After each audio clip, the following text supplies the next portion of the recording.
If you were floating in space, no one would be able to hear you whisper, talk, or even scream in horror at seeing a giant asteroid coming towards you.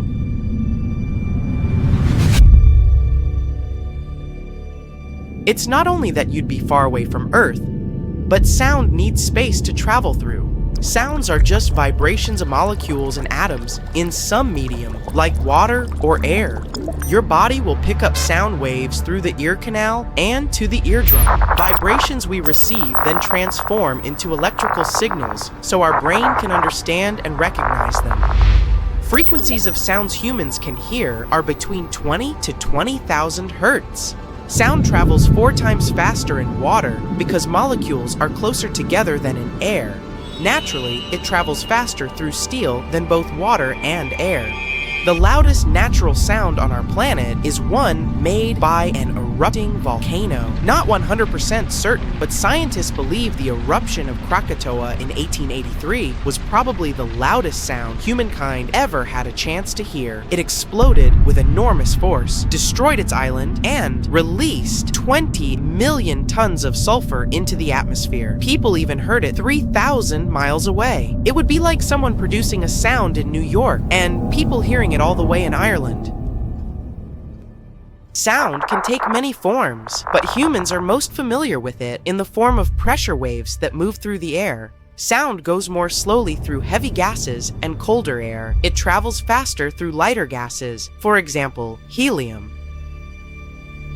There's no water or air in space, so the sound that doesn't have anything to travel through. Our atmosphere consists of 10 trillion atoms, which is like dense soup creating a way for sound to travel. And there are only 10 atoms per cubic meter up in space. That means space is empty and silent. But it wasn't always like that. The universe is 10 to 20 billion years old. It appeared as a result of the Big Bang. It wasn't an explosion that started from just one single point, but rather space appearing everywhere in the universe at the same time. Back then, the whole universe was like a hot ball of plasma. It was much thicker than today, so the sound could pass through it. As the universe was forming, it produced shock waves, and they, in their turn, produced a cosmic rumble, way deeper than things our ears can normally detect. These are the actual and the first sounds the universe ever produced, at the stage when it was still forming. Scientists decoded them and pitched them up to a version we can actually hear. As time went by, the universe was stretching. Today, it's a lot wider, emptier, and quieter. It's good for us, though. If sound traveled through space with ease, we would constantly hear loud explosions, crackles, moans, and other sounds space bodies make out there. The sun isn't silent either. Here's the sound of its vibrations created by its loops, waves, eruptions, and other activity. The sun creates trillions and trillions of watts of sound energy, something like pulsation, low heartbeat. It helps researchers discover what's going on inside of the sun and understand its layers. If it wasn't muted for us on Earth by the lack of air in space, it would be like hearing a jackhammer all the time. If you and your friend were taking a walk on the surface of the moon, you wouldn't be able to hear each other talk. No air, no sound. But that doesn't mean the moon itself doesn't produce any sound. When the first spacecraft landed on the moon, it caused crashes which later led to moonquakes. Scientists took a chance to measure vibrations going through the moon to figure its internal structure. They realized they caused vibrations that lasted longer than they expected. Any similar vibrations on Earth? It was like those moonquakes were producing the sound of a ringing bell. When we have earthquakes, moisture in the ground acts like a sponge. It absorbs the energy of the waves spreading around until it ends their effects, which is why water eventually stops the earthquake. The moon is dry, more like a solid rock. Moonquakes are less intense, but there's no water to stop them, so vibrations just go back and forth through the moon. The solid rock stops them at some point, which is when the ringing stops too.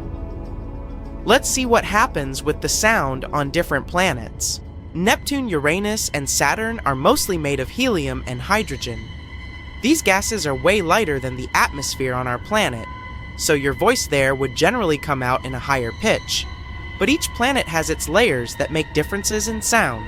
Neptune has its murky depths, Uranus its methane clouds, but they're both freezing, made of gas, and have ice particles in their atmosphere. Saturn, also a gas giant, boasts wild, raging storms. Saturn's biggest moon Titan is the only one known for having a real atmosphere. It's thicker than the one we have on Earth. It's very cold there, and it rains liquid methane. In 2005, researchers sent the Huygens spacecraft that managed to record incredible audio you might find familiar, the sound of the winds, but billions of miles away from us, on Titan itself. If you were there, you might even hear the sound that reminds of a waterfall, while, in reality, it's flowing liquid methane. Moving to Jupiter. It doesn't have a solid surface either. It's made of gas that becomes denser the deeper you go. At some point, it even turns into a liquid. The sound is different in each of those layers. Jupiter is actually pretty noisy and has bizarre sounds. It creates intense radio storms with powerful lightning bolts. While there, you'd hear their echoes of echoes, just going back and forth. Mars. Its atmosphere is way thinner than Earth's, which means there are not many molecules for sound to travel. Winds can get pretty fast, like our hurricanes, but on Mars, they would feel like a gentle breeze. You wouldn't necessarily hear the storm, though. You'd maybe hear the dust as it gets picked up and banged against your spacesuit. In the thin atmosphere, your voice would be much quieter, and it wouldn't travel far. Someone could be standing next to you and screaming, and you'd probably hear nothing. Low-density air usually makes our voices sound higher-pitched, but the cold temperatures, like on Mars, slow down the sound so it would balance out again. Your voice there would sound a bit distant and blurry, and imagine listening to an instrument like a guitar or piano there, like some muffled melody from a dream. Sound on Venus is kinda the opposite of Mars. Venus has a dense atmosphere, much denser than ours, something between water and air. There, you'd hear sounds like when you're underwater. The environment is a bit different with 900 AF, 482 degC, and 100 tons of atmospheric pressure. But let's say you have a magical spacesuit that protects you from getting crushed or scorched. While on Venus, you'd hear thunder. 40 years ago, a spacecraft successfully landed on its surface and managed to go almost an hour before it shut down. It picked these amazing sounds of strong winds. If you started talking on Venus, your voice would first hit the lower pitch because of the dense atmosphere, but it would then sound higher because hot air increases the speed of sound. It would all be kinda distorted and muffled together with the sounds of thunder around you. Mercury is a rocky body with no atmosphere, so standing on its surface and talking would be like trying to talk while floating in space. Useless. Those are almost vacuum conditions, which would make you think Mercury has no sounds at all. Still, you can hear them, though not in the air. The rocks. Put your ear against the ground. Maybe a Mercury quake is coming. The universe is a place connected by light. Light can go anywhere from any spot in space, but not the sound. So, not only do we have a planet that supports life, but offers a wide palette of sounds. Even without us, it wouldn't be a quiet spot. A light breeze gently caressing treetops, earthquakes, volcanoes, deserts. The ocean with its waves on the surface and scary sounds deep below. Up there, it's a quiet mystery, but down here is true magic.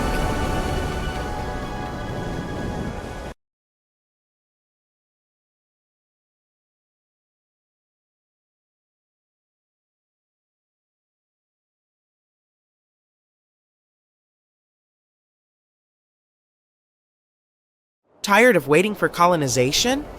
Does the Earth seem way too boring with all its problems and mosquitoes? Well, have no fear. It's time to take matters into your own hands and build your own planet. But before you start reaching for the cosmic glue and glitter, there are a few things you'll need to consider. Let's start our ultimate DIY project. First of all, we need to choose a location. Every planet has to orbit a star, right? In a cosmic buffet, every star has its own unique flavor. To keep things organized, astronomers use the so-called stellar classification system. The massive stars are the divas of the cosmos. They're huge, bright, and are always stealing the spotlight. But it's not all sunshine and rainbows. They have a short lifespan, burning out super fast, like a candle. They also have huge gravity, so be careful that your planet doesn't get sucked in. The dwarf stars, on the other hand, may be small, but they make up for it with their stamina. They can burn for trillions of years, which means that their planets have plenty of time to develop life.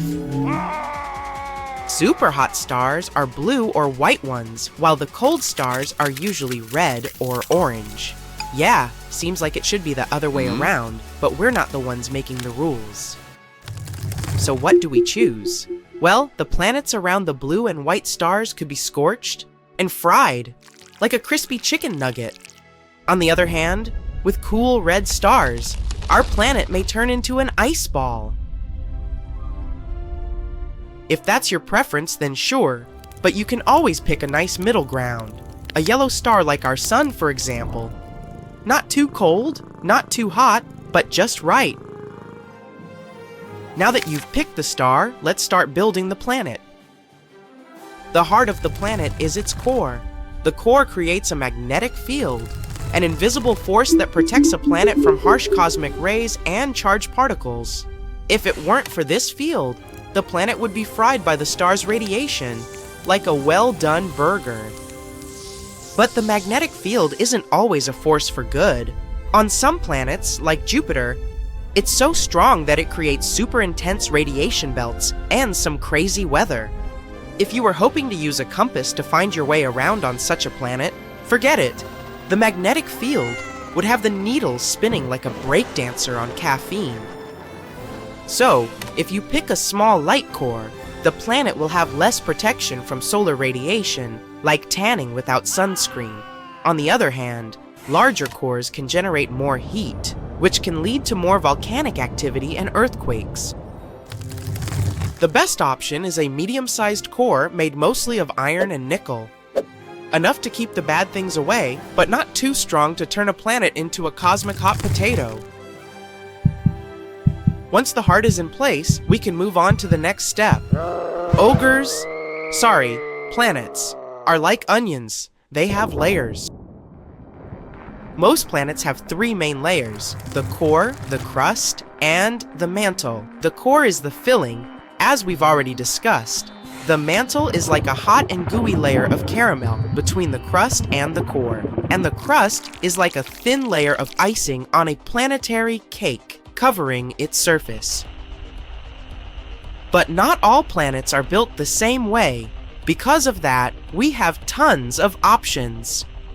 First up, we have the gas giants, the big boys of the universe. In our solar system, it's Jupiter and Saturn. They don't have a crust at all. They're basically huge balls of gas, like hydrogen and helium, hence the name. Next, we have the ice giants, like Uranus and Neptune. They're like younger, cooler siblings of gas giants. These planets don't really have a solid surface, but it's not pure gas either.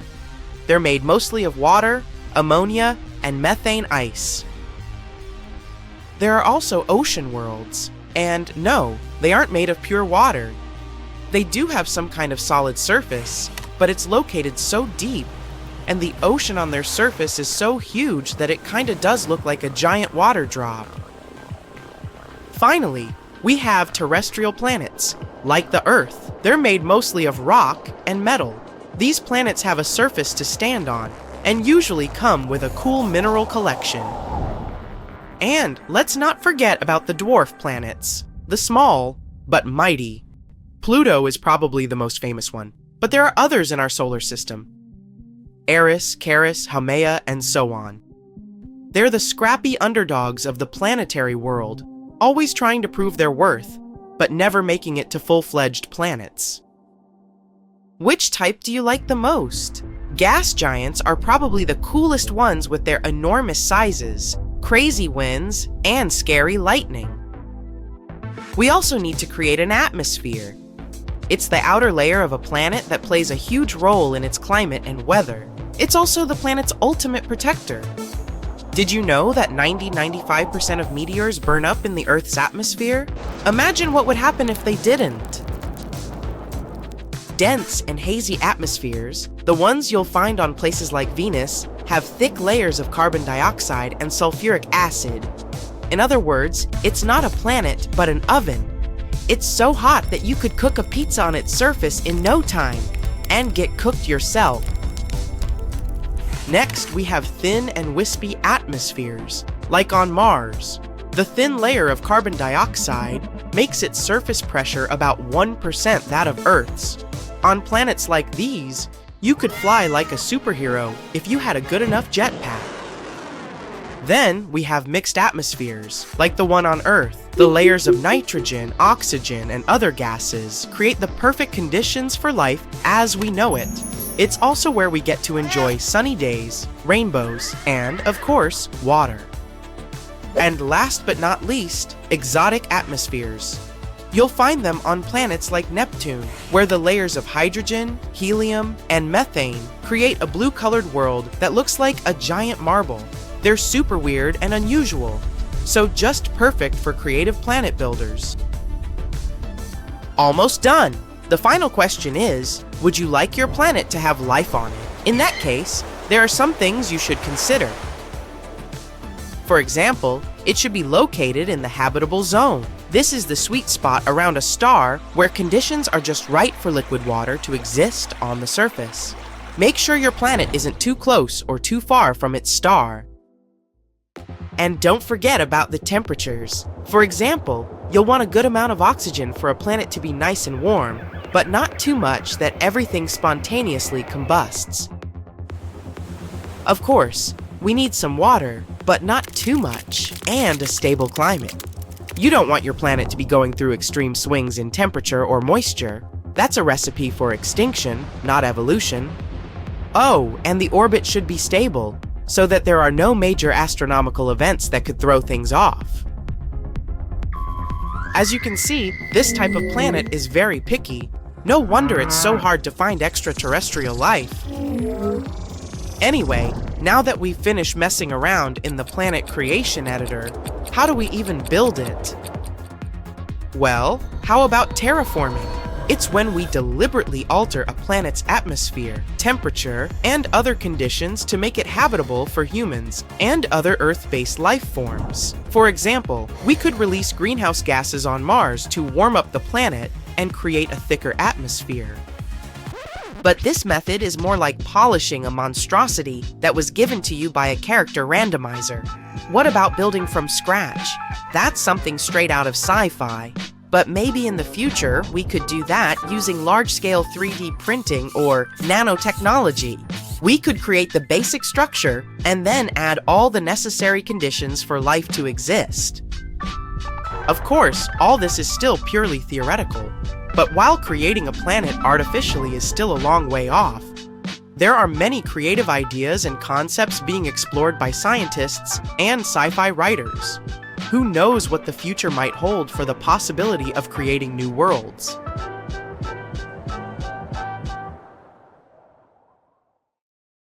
You get the last instructions from the team and get into your spaceship. It's the first spacecraft made on Earth that can move at a speed close to the speed of light. Your task is to visit the most unusual and terrifying places in space and send scientists detailed information about them. And so, your journey begins. Your spacecraft is accelerating, and you dash past the moon. In the distance, you see a small reddish planet. It's Mars. And look at that spectacular giant surrounded by a set of rings. That's Saturn. You wish you could have more time to explore this gas giant, but you have to hurry.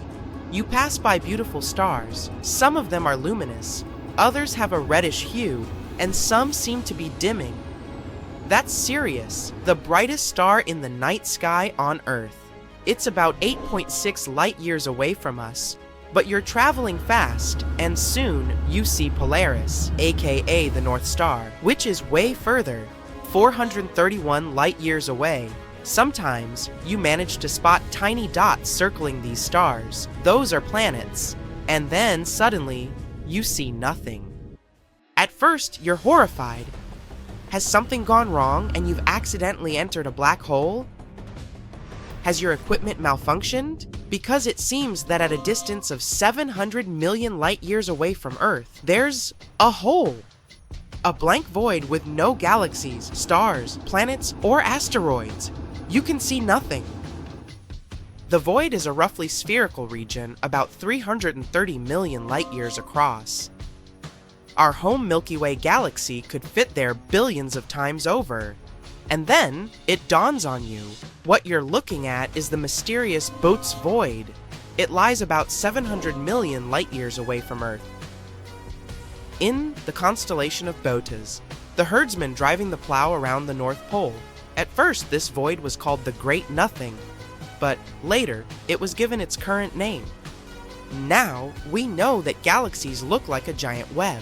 Most of them are parts of long structures called filaments. Those wind through the cosmos, and when they meet, they form regions with a high concentration of galaxies. These regions are what we know as galaxy clusters. But between these clusters and threads, there are ginormous empty voids that hardly contain any galaxies. Such voids actually make up almost 80% of the observable universe, and most of them are huge, from 30 to 300 million light-years wide.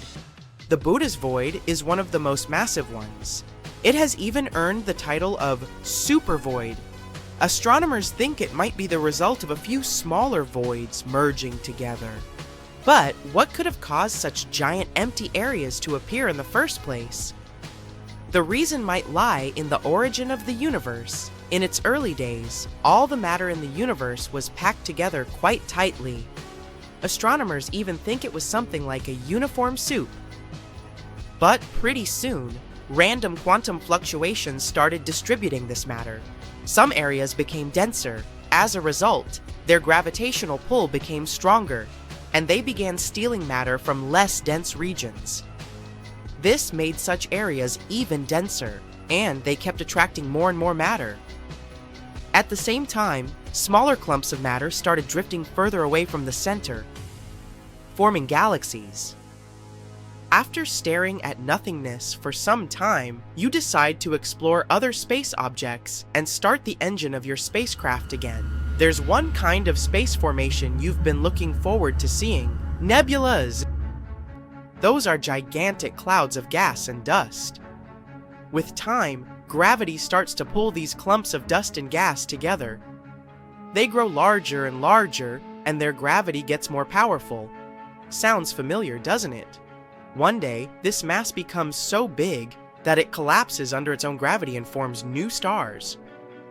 So, you decide to visit some of the most beautiful nebulas out there. And you start with the Butterfly Nebula. This butterfly's wingspan is more than 3 light-years, and the structure inside the nebula is one of the most complicated ever observed. The central star, a white dwarf, is heated to an incredible 250,000 C. It means it was formed from a gargantuan star, likely more than 5 times the size of our sun. The white dwarf is surrounded by a thick disk of dust and gas at the equator. That's what probably makes the whole structure look like an hourglass, or a butterfly. The next place you decide to visit is the Eskimo Nebula, 5,000 light-years away from Earth in the constellation of Gemini. It was discovered more than 200 years ago and got its name for a reason.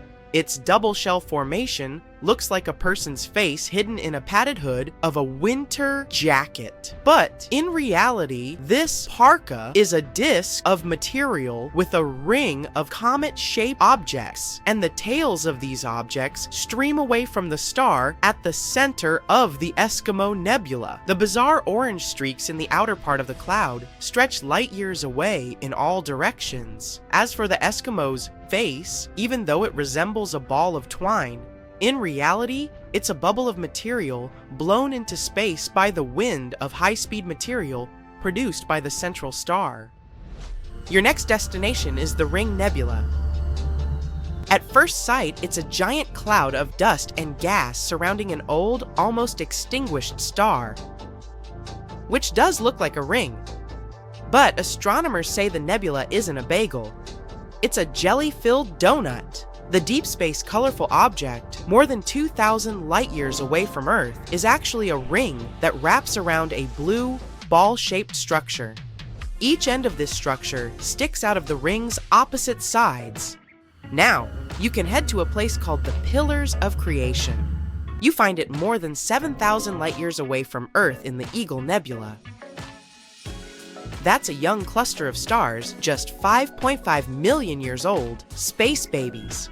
Once, the Hubble Space Telescope managed to take an image of severed and dark silhouettes near the nebula's center, and now you can see them with your own eyes. Those are the so-called Pillars of Creation, an active star-forming region.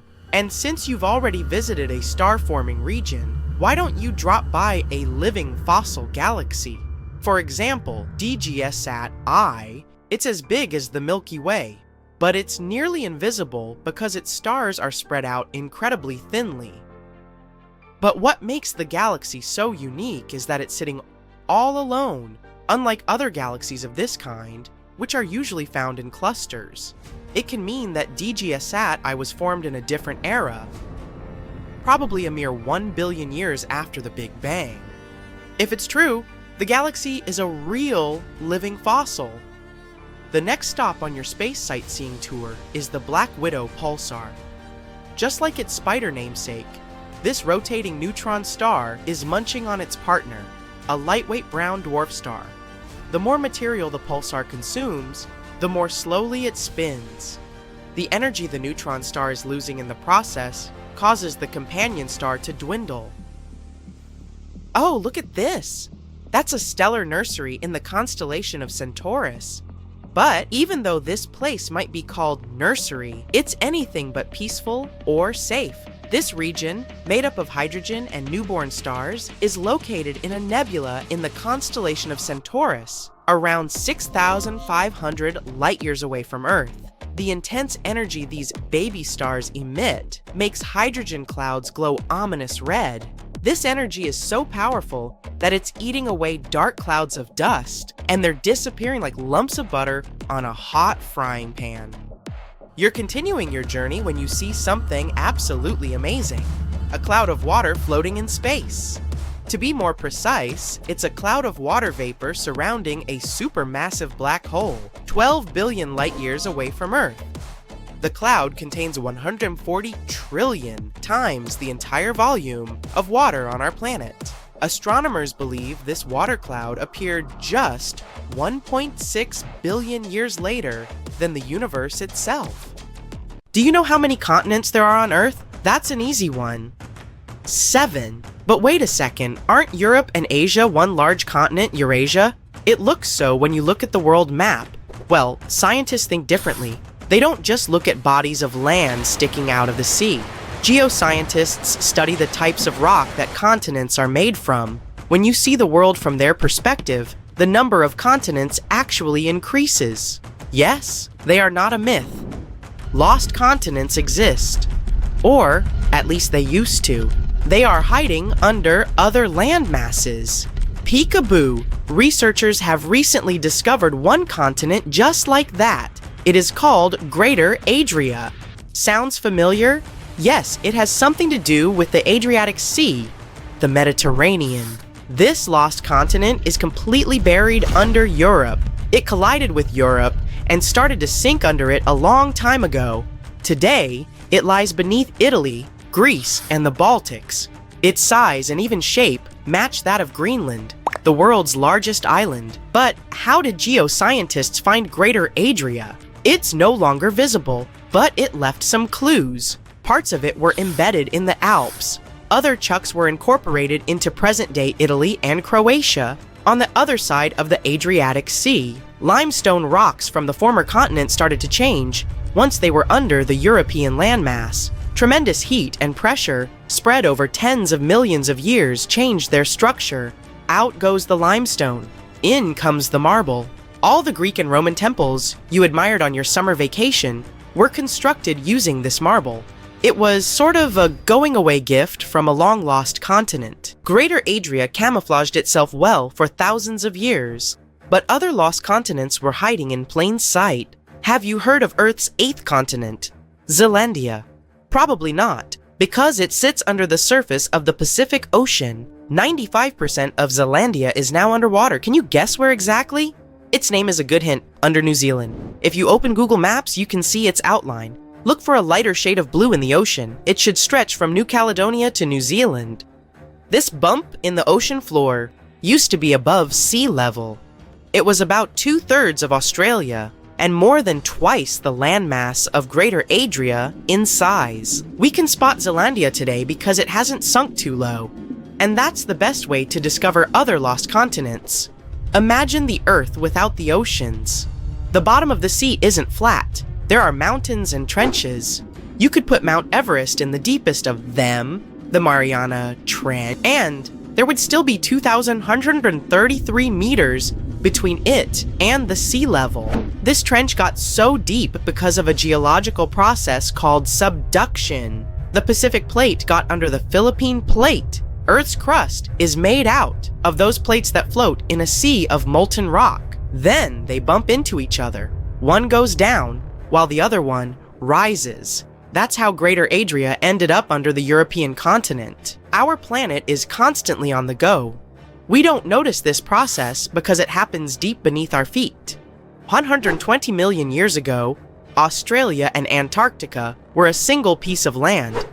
Antarctica said goodbye to Australia, but it didn't leave empty-handed. Today, there is an oceanic plateau in the Indian Ocean. The word plateau comes from French, and it means elevated flatland.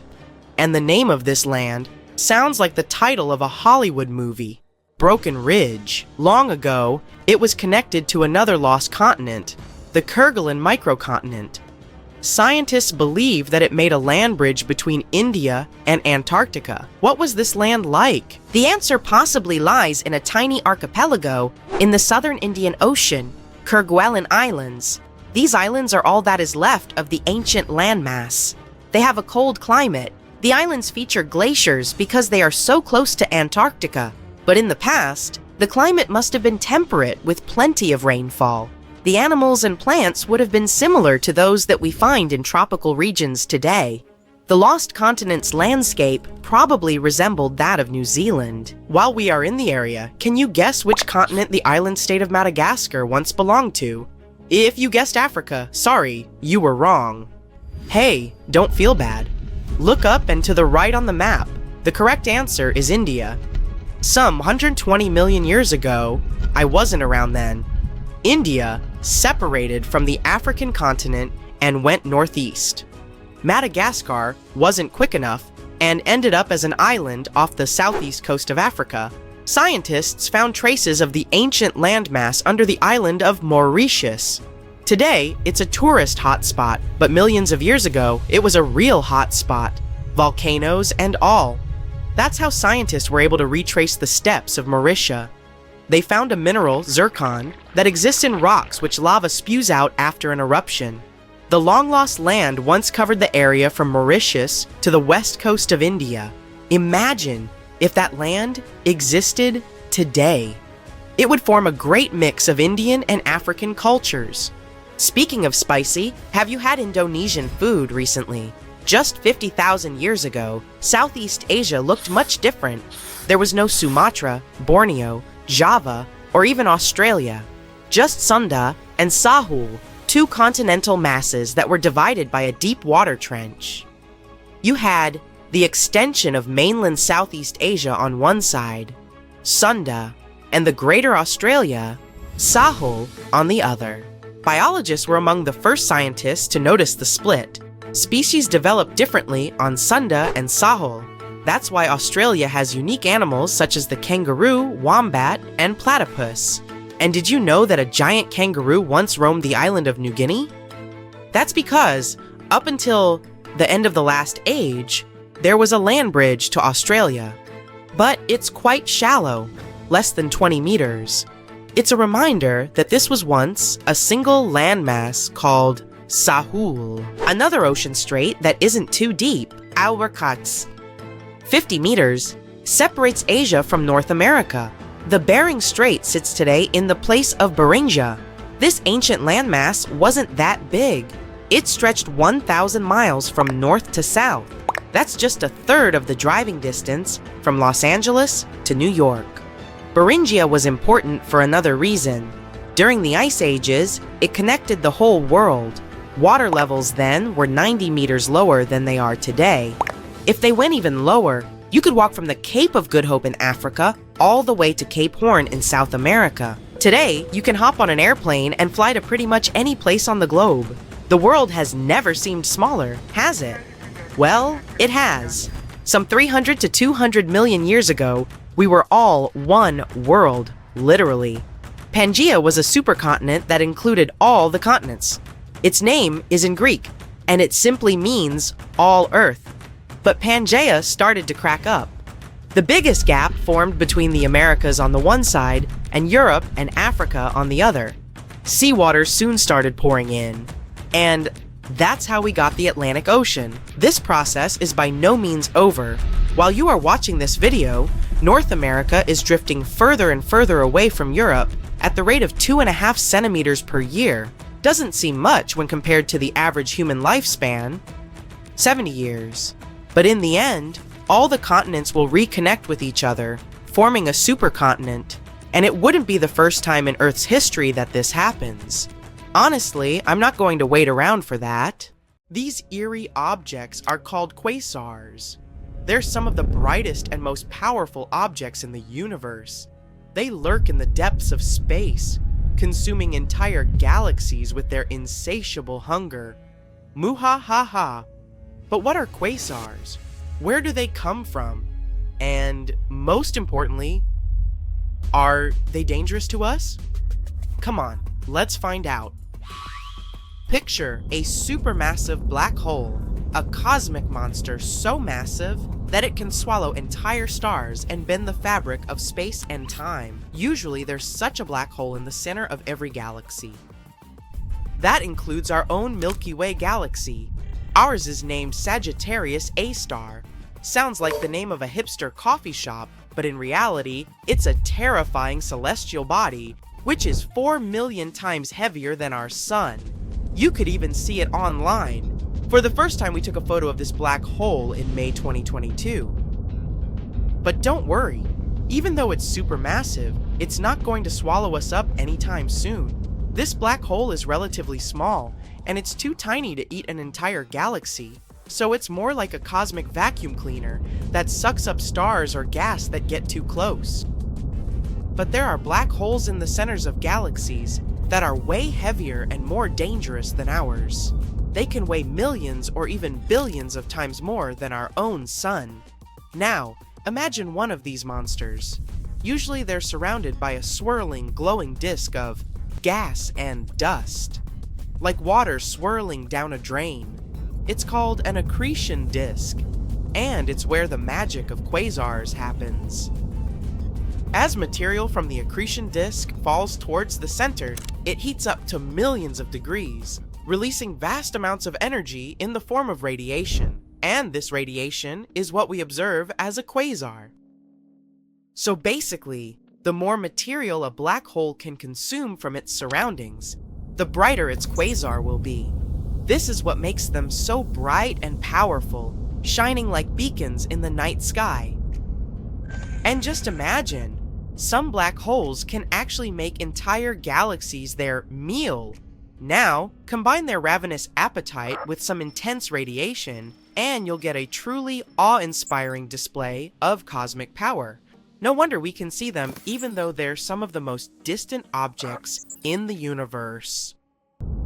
Quasars were discovered in the late 1950s by accident. Astronomers were just chilling and looking at the sky when suddenly they stumbled upon something strange, radio signals that had no visible source.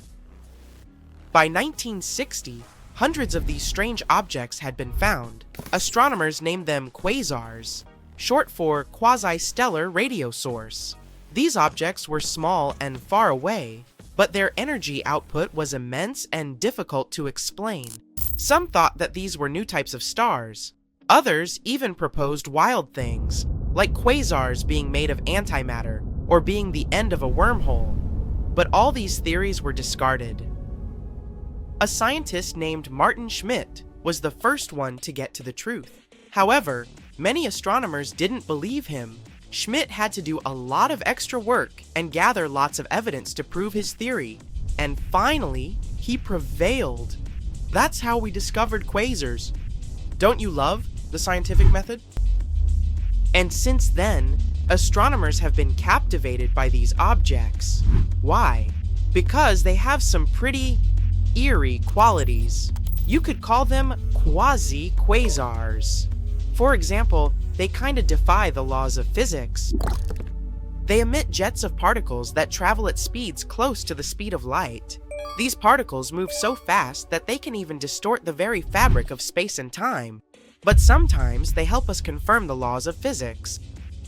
Imagine driving a car. As you drive, objects in the rear window start to appear smaller and smaller until they disappear from view entirely. That's exactly what happens with quasars, except they're moving away from us at incredibly fast speeds, up to 90% the speed of light.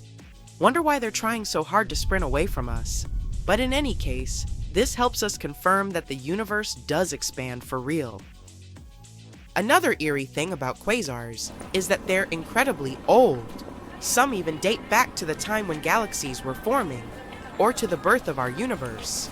Additionally, quasars are some of the most distant objects that we can observe in the universe. Some of them are located billions of light years away from us.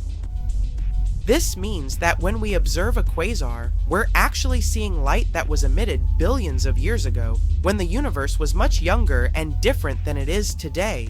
And that's why they work like cosmic time capsules. Studying them gives us a glimpse into the distant past. You see, galaxies are like giant cities, with stars and planets serving as the inhabitants. But just like cities evolve over time, galaxies also undergo changes as they age. And that's where quasars come in. They are like the urban planners of the universe. They shape the galaxies through their powerful gravitational influence. By eating galaxies and releasing intense radiation, they can trigger star formation and shape the structure of the galaxy itself. It's like the cosmic equivalent of a master chef or a leaf blower. You pick. For example, let's take galaxy mergers. Picture two massive entities coming together, swirling and spinning around each other. As they get closer and closer, their gravitational pull becomes stronger, and they start to merge into a new, bigger galaxy. It's a beautiful and dramatic process, one that can take millions of years to complete. But all this doesn't go without consequences. The gas and dust within the galaxies collide, creating massive shock waves that trigger the birth of new stars and even supermassive black holes. And this is where quasars come into play. Some quasars may be born during these galactic get-togethers, and thanks to this, they help us study the effects of this process and the evolution of galaxies over time. But it's not all serious science and no fun. For example, how about gravitational lensing? Now, that's something straight out of a sci-fi movie. It happens when the gravity of a massive object, like a quasar, bends the path of light from a more distant object, like a galaxy, behind it. It's like having a really big magnifying glass in space.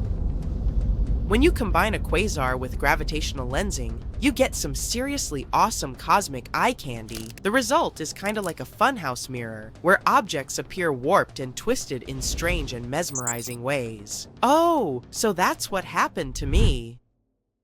Gravitational lensing isn't just for show.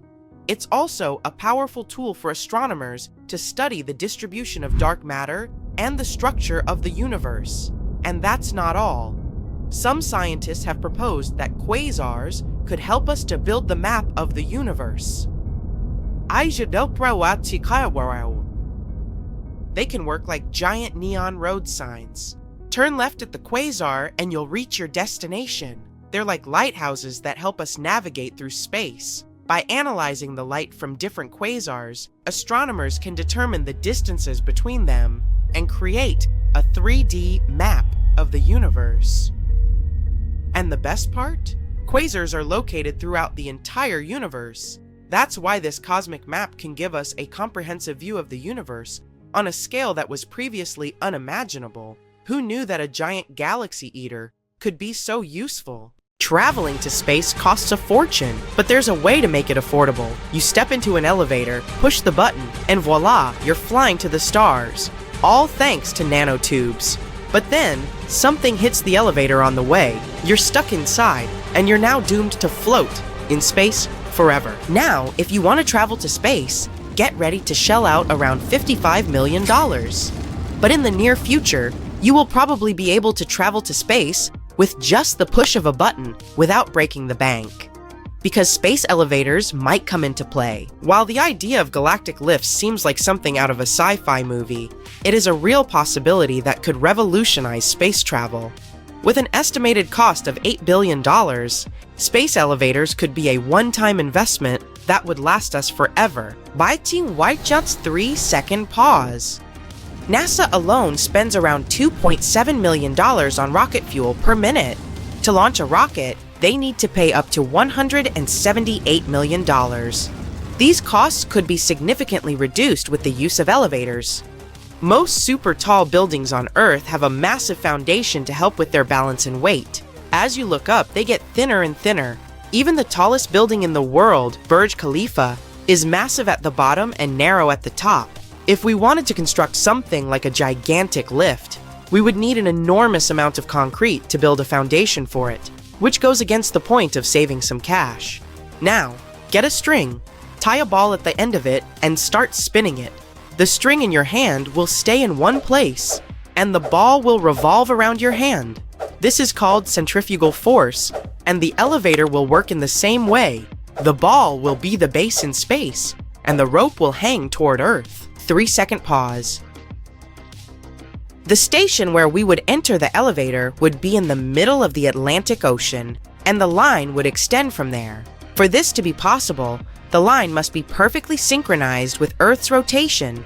Otherwise, it would simply break or wrap around Earth like a scarf. Also, the orbit the line would be following should be a perfect circle, because the line wouldn't be able to get shorter or extend. A bunch of research has been done using algebra to find the ideal solution. Wait a minute, there's a use for algebra? Never mind. Meanwhile, I won't bore you with math. We will go straight to the point where the precise distance from the station in the Atlantic to the one in space must be 36,000 kilometers above Earth, where the geosynchronous orbit starts. There, the 4 outward forces are much stronger than the downward force. That's why the station would stay in one place. When you construct a house or a building, you start from the bottom, going up. But to create this engineering wonder, we would need to do everything in reverse and start at the top. The main problem here would be the weight. If the line was too heavy, it would disrupt the orbit and the conveyor dumbwaiter hoist would not work.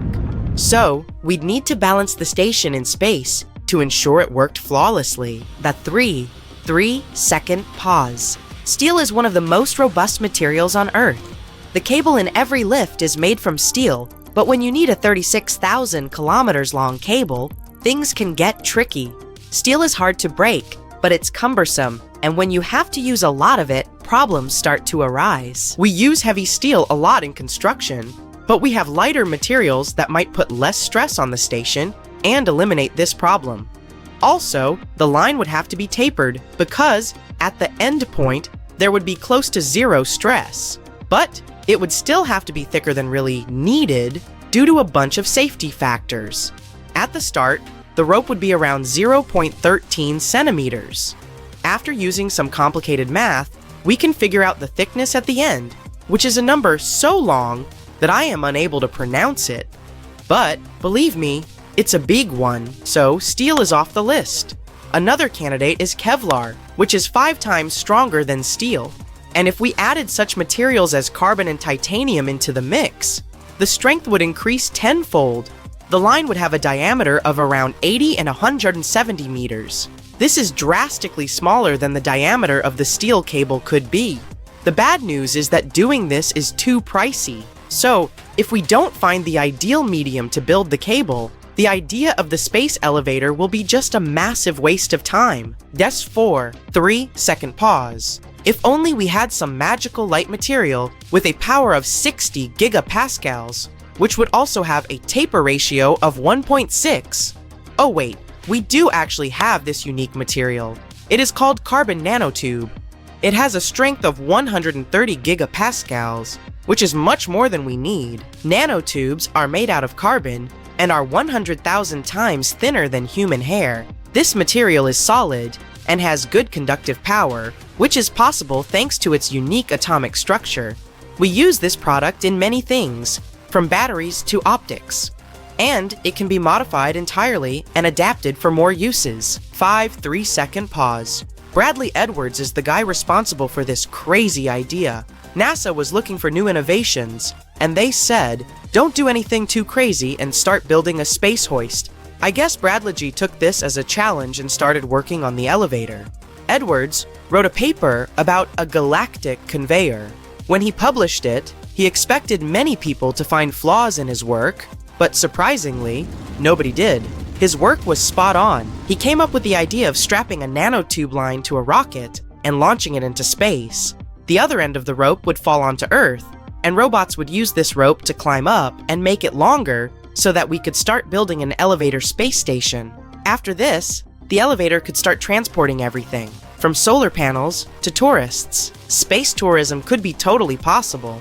Who knows? We might even go on vacations in space. Radio guy. Hey, looking for some atmosphere for your getaway? Well, don't come here. We don't have any. Oops. Probably not a good advertising slogan, huh? A couple of years ago, we could only create microscopic carbon nanotubes. But as time progressed, much more research was done to make them bigger. Now, they reach up to a few inches. In 20 years, they could be miles long. Carbon costs $28 per ounce. If we do the math, we would see that we'd need around $1 billion to build the lift. Yeah, it sounds expensive, but it's a long-term solution to space travel, and it can actually save us a lot of money in the long run. Everything looks perfect on paper, but NASA's main reason why they chose not to go along with this project is that right now, there are probably more than 128 million objects floating in orbit, and they might pose a real threat to the elevator. The lift could be made to withstand a few hits now and then, but getting hammered non-stop is not part of the plan. Still, Bradley argues that tons of monitoring devices track space debris. Thus, the elevator could avoid them all. 7 3-second pause. If something hit the elevator or the line somehow broke, the consequences would not be too bad. If there were no passengers on board, of course.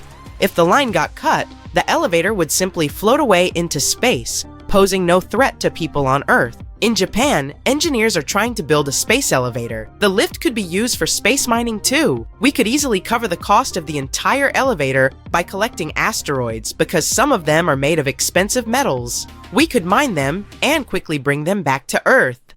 We also might have just stumbled upon the mother of all water reserves, floating in space. And it's been hiding under our noses for at least around 12 billion years.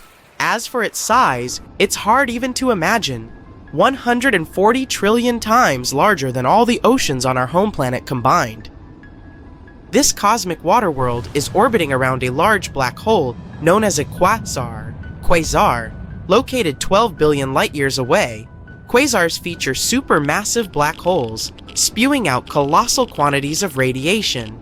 This one in particular is estimated to be 20 billion times heavier than our Sun, and carrying energy that could outshine 1,000 trillion of them. Here, in our cozy Milky Way, we're used to seeing water in ice form. This water reserve in particular seems to be in the shape of vapors. The important thing about this discovery is that there may be water everywhere in the universe. We just need to learn where to look. You might be surprised to learn that not all stars are hot to the touch. We used to think all stars were like our Sun, these blazing hot balls of fire, ready to melt anything in their path. Their cooler counterparts are called brown dwarfs. What makes them special is that they're too small to pull off the nuclear fusion that keeps stars like our sun shining. They don't give off much light or heat, which makes them hard to see. These brown dwarfs are also split into different categories. There's this one group called Y-type stars, and they're the coldest, with a surface temperature lower than your average cup of tea. If you could reach out and touch one, you'd probably just feel a cozy warmth. Around 4 billion years ago, Uranus apparently switched places with Neptune. It's hard to imagine planets that big doing that, but this theory might solve the mystery of how our solar system came to be. We know that rocky planets formed after big collisions. Take our planet, for instance. Around 4.6 billion years ago, things kept bumping into each other around the sun until our watery Earth reached its final form. It also included one larger collision that blew up enough rock and gas for it to generate our moon. But when it comes to our larger solar system neighbors, Jupiter, Uranus, and Neptune, scientists still haven't got an answer. Standard models said it'd take forever for them to form, way longer than the solar system itself has been around. If this new theory is correct, it suggests that Uranus and Neptune came from this dense cloud of gas compacted around the sun. Problem is, for the theory to make sense, they had to have swapped places at some point in history. Neptune is about 2.13 billion kilometers away, the farthest any planet can be in our solar system. Uranus is a bit closer, located at 3.5 billion kilometers. This new idea suggests that after they formed way closer to the sun than they are today, their positions were altered. It could have either been because of many comets passing by over billions of years, slowly tugging the giant planets away. It's not a definitive answer to how gas giants were formed. It's more like a strong hunch, backed up by looking at a lot of numbers. Speaking of weird things found in our universe, what about this floating spoon that NASA's Curiosity rover took a picture of on Mars? As the machine was cruising around the red planet, it stumbled upon this oddly spoon-shaped rock during the summer of 2015. The rock has a handle and even throws shade on the ground. It's not a leftover utensil from some Martian picnic, but rather what NASA scientists call a ventifact. That means it's a rock that got sculpted by the wind. It's not the first time the Martian surface has delighted us with weird, windy sculptures. There was the face on Mars, a rat, and even jelly donuts.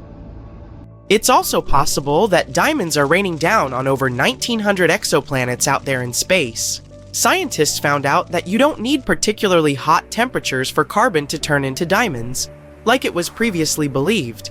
Up until recently, we only knew of Neptune and Uranus to potentially feature sparkling showers. Astronomers were onto this interesting phenomenon for about 4 decades, but these planets were hard to study. We've only had one space mission, Voyager 2, swing by for a peek. A lot of progress is being made though, thanks to lab simulations.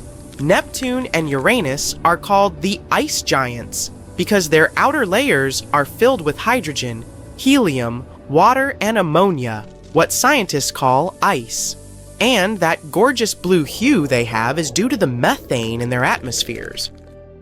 The beautiful diamondy phenomenon happens deep down, however. If we could visit, we would see that beneath the thick atmosphere, there are layers of very dense ice. And under all that pressure, chemical reactions are happening, possibly generating diamonds the size of a small town. We can't just dive into Neptune or Uranus with a diamond-seeking probe. Instead, the same conditions are being replicated in labs here on Earth, squeezing matter between diamond anvils and zapping it with lasers to mimic the extreme conditions. Under these circumstances, scientists managed to create artificial diamonds.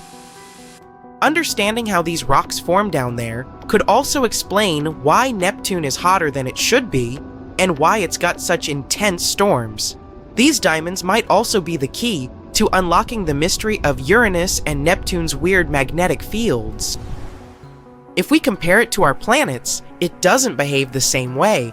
so there may be weird things happening under the surface to affect the magnetism. NASA's plans include sending a new probe to Neptune or Uranus in the next decade. With the planets aligning just right in 2030, it's the perfect time to explore these potentially diamond-filled worlds up close. Planet Kepler 78b is another weird cosmic discovery. It's a hot, molten world that's doing laps around its star in record time, once every 8.5 hours, and pretty close, less than 1.6 million kilometers away. Hot environment aside, if we could set foot on its surface, we'd notice its sun being 80 times larger on its sky than the daily view we have here on Earth from our star. If we apply what we know so far about how planets form, this little guy shouldn't even be there. Specialists still don't have a clue how it came to be, or how it ended up where it is now. What we do know is that it will disappear soon. Sort of. Since it's so close to its start, this scorching, hot planet is going to collide with it in a couple of billion years. Sounds like a lot, but it's a cosmic jiffy. What's similar between our planet and Kepler 78b is the density. Sure, it's about 20% bigger than Earth and weighs almost double, but it's got that same solid interior. There's no possibility of it forming any closer to its star and simply moving away with time.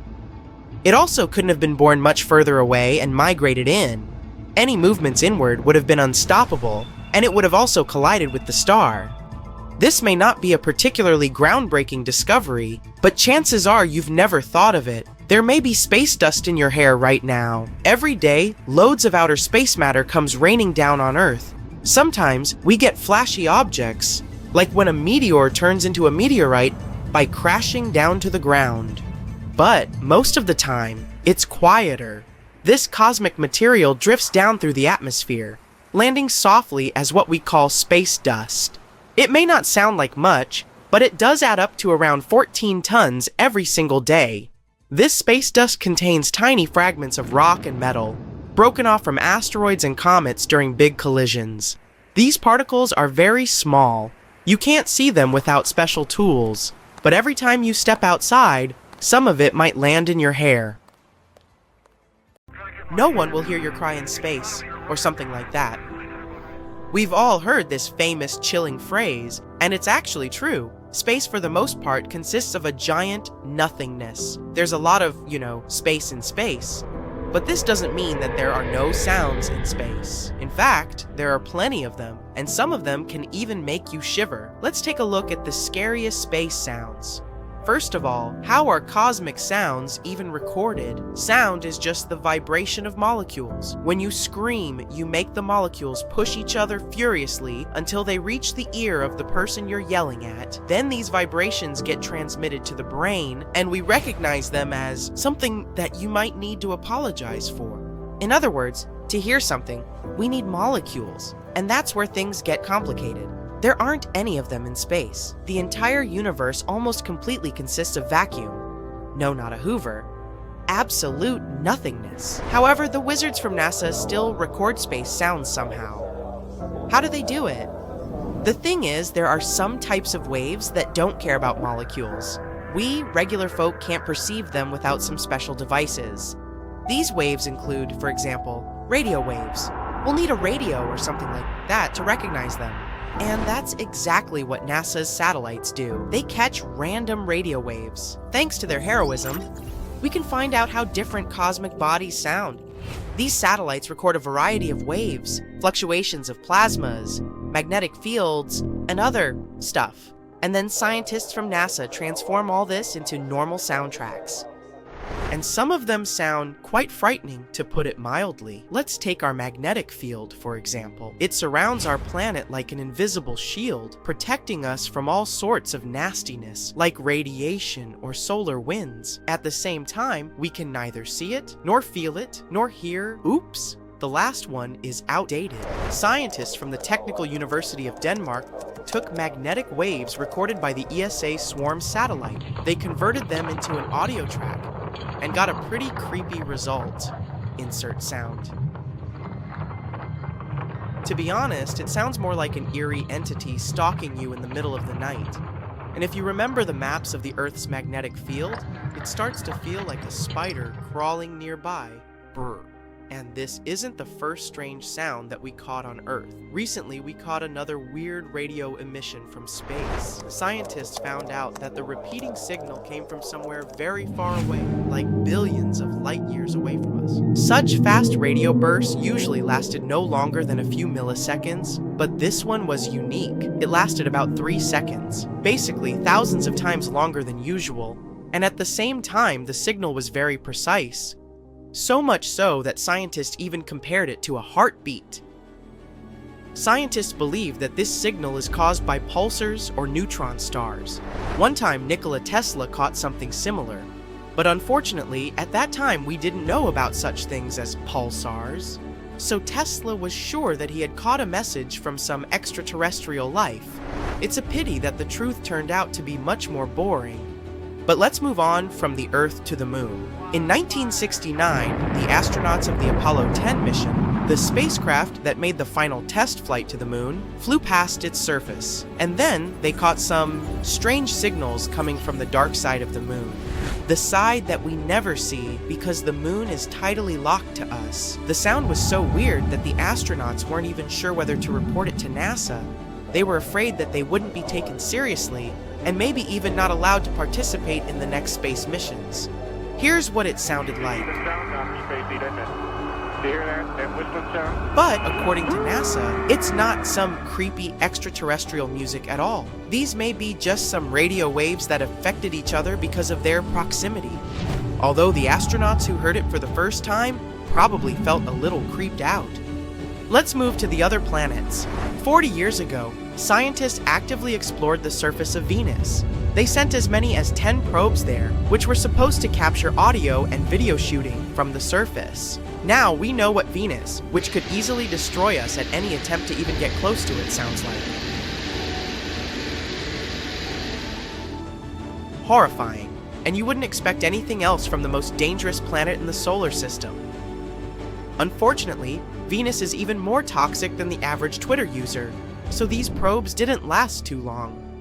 They heroically arrived on a planet and soon broke down. Next one is Jupiter. This space giant, which is 11 times larger than the Earth, never fails to scare us. One of NASA's probes, Juno, flies around Jupiter every few weeks. The probe is moving at a tremendous speed, 130,000 miles per hour. One day, Juno caught one of the strongest invisible signals it had ever encountered. This was the point at which the mad solar wind came into conflict with the magnetic field of Jupiter. It kinda sounded like a cosmic boom. The original sound lasted 2 hours, but it was compressed to a few seconds. It actually sounds more like a collision of a sea wave with a rock. But here, in terms of horror, Jupiter, surprisingly, loses to one of its small moons, Ganymede. In 2021, the Galileo space probe flew past Ganymede, and during its flight, it received a rather strange recording. These sounds are satellite radiation, and it's unclear whether it sounds like a cozy sunny day in the jungle, or like thousands of bats waiting for you in the night. Next one is Saturn. This signal was caught by the Cassini-Huygens Automatic Interplanetary Station, which was launched into space in 1997. When flying past Saturn, Cassini recorded a pretty scary sound. This terrifying cry of thousands of souls is actually just some radio waves. They aren't too different from what the auroras emit on Earth. A little later, Cassini received another recording, the sounds made by lightning and thunderstorms on Saturn. They sound pretty interesting too. More like popping popcorn or a Geiger counter, right? But that's just because these lightning strikes have a crazy frequency.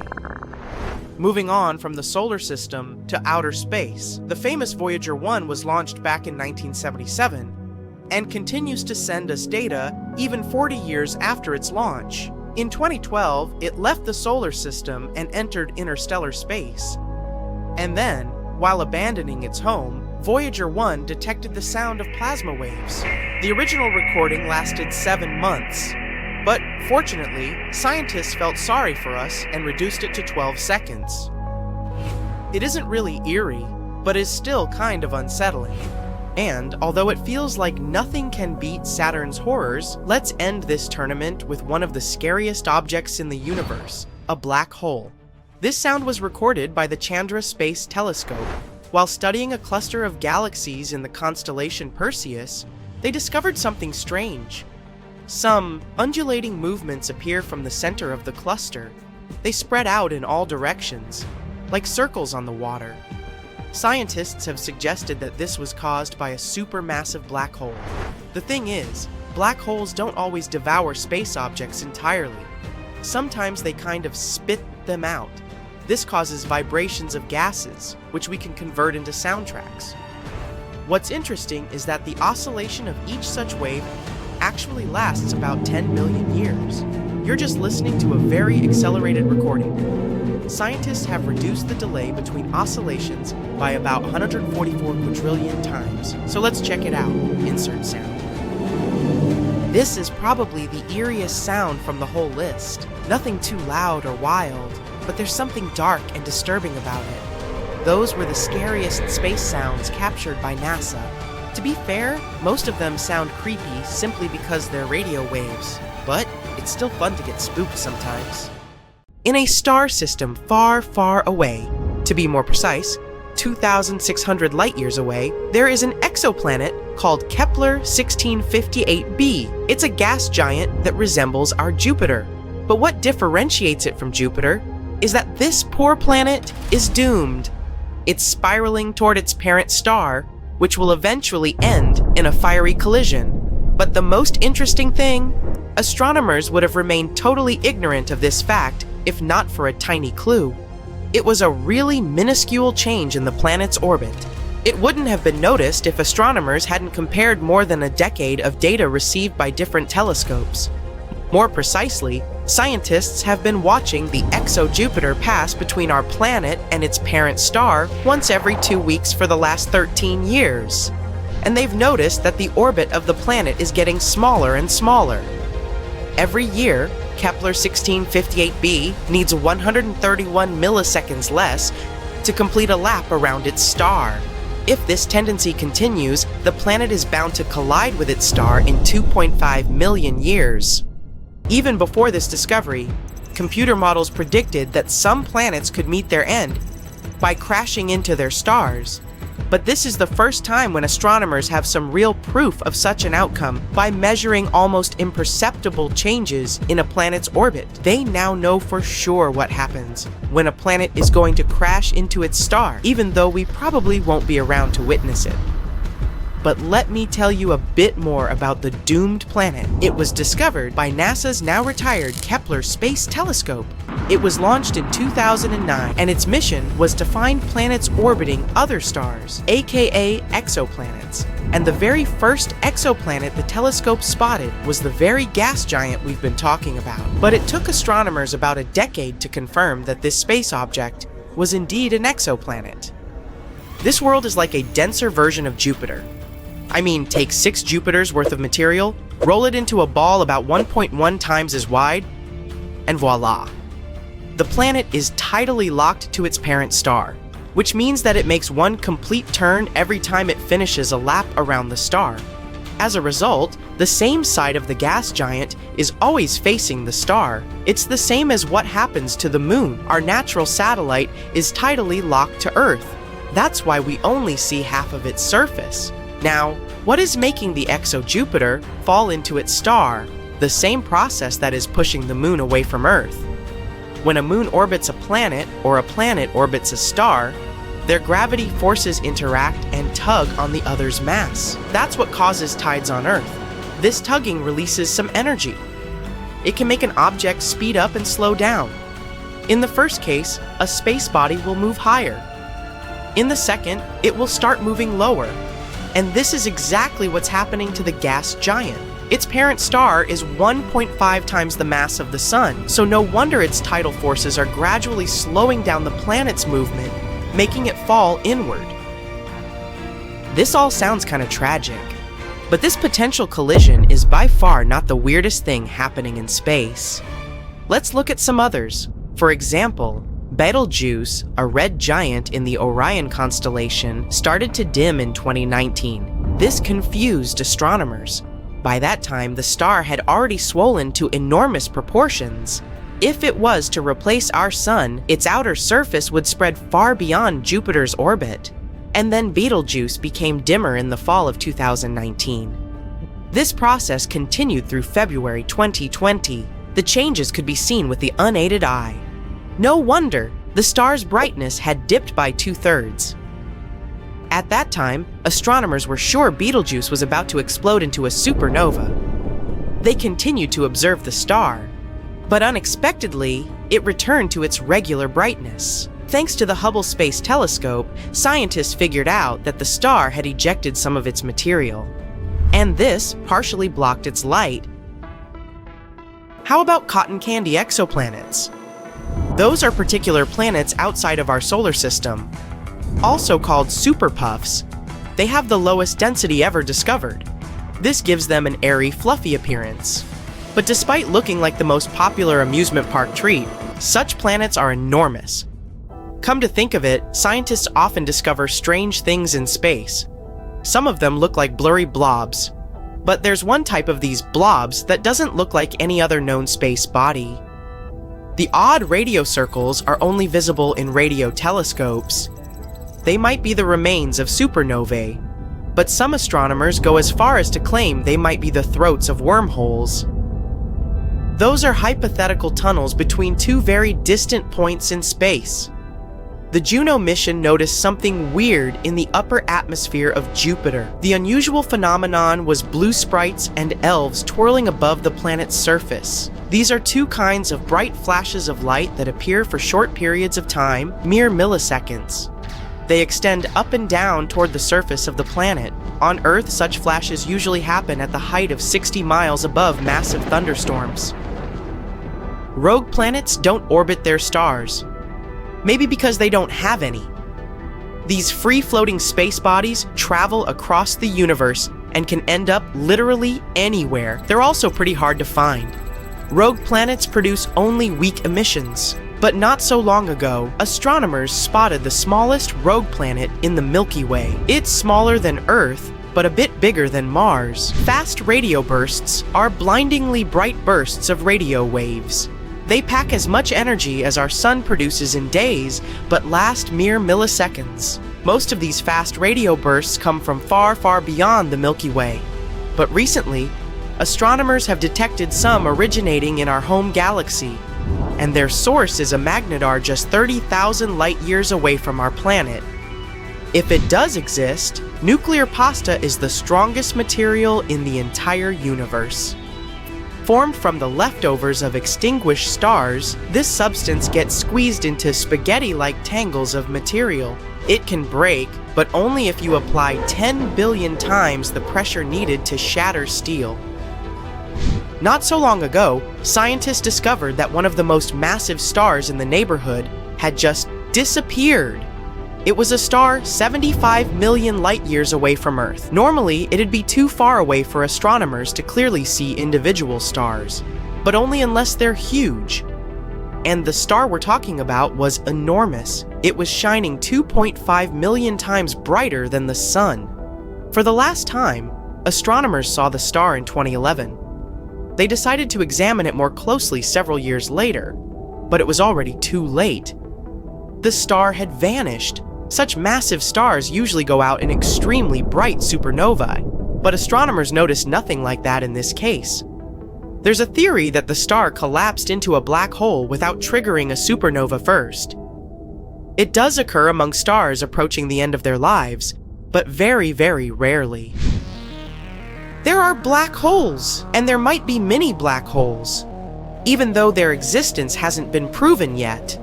Unlike their massive siblings, hypothetical mini black holes could be really tiny, not bigger than an atom. Their mass can vary, but just one minuscule thing might have the mass of 1,000 sedans. One theory claims that tons of micro black holes could have been created right after the Big Bang and the beginning of the universe. Some scientists even go as far as to say that a couple of mini black holes pass through our planet every day.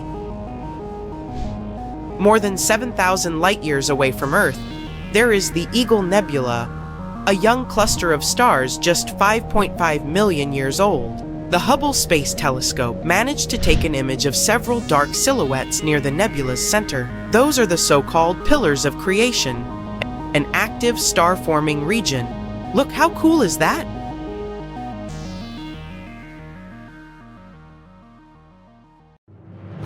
Jupiter is the largest planet in the solar system. More than 1,300 Earths could fit inside this gas giant. It's also 2.5 times more massive than all the other planets of the solar system combined.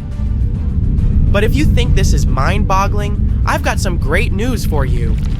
Very recently, a team of astronomers has discovered a much bigger planet with the help of the Subaru telescope and the NASA Hubble Space Telescope. It's a Jupiter-like protoplanet orbiting a very young star called AB Aurigae. The star is probably still forming and is no more than 5 million years old. For comparison, our Sun is 4.6 billion years old. The young star is located around 531 light-years away from Earth, in the constellation of Auriga. The star is shrouded in a thick, quickly moving layer of gas and dust. This disk feeds the growth of the star. Later, what is left of this disk will come together to form the elements of the planetary system. Planets, dwarf planets, comets, asteroids, you name it. But back to the newly discovered planet. It's a gas giant whose mass equals that of 9 Jupiters. Can you imagine this colossus? It takes the planet, named AB Aurigae b, almost 588 Earth years to complete just one journey around its parent star. Maybe because it's 93.9 AU, astronomical units, away from it. Now, why is the discovery of this planet so amazing?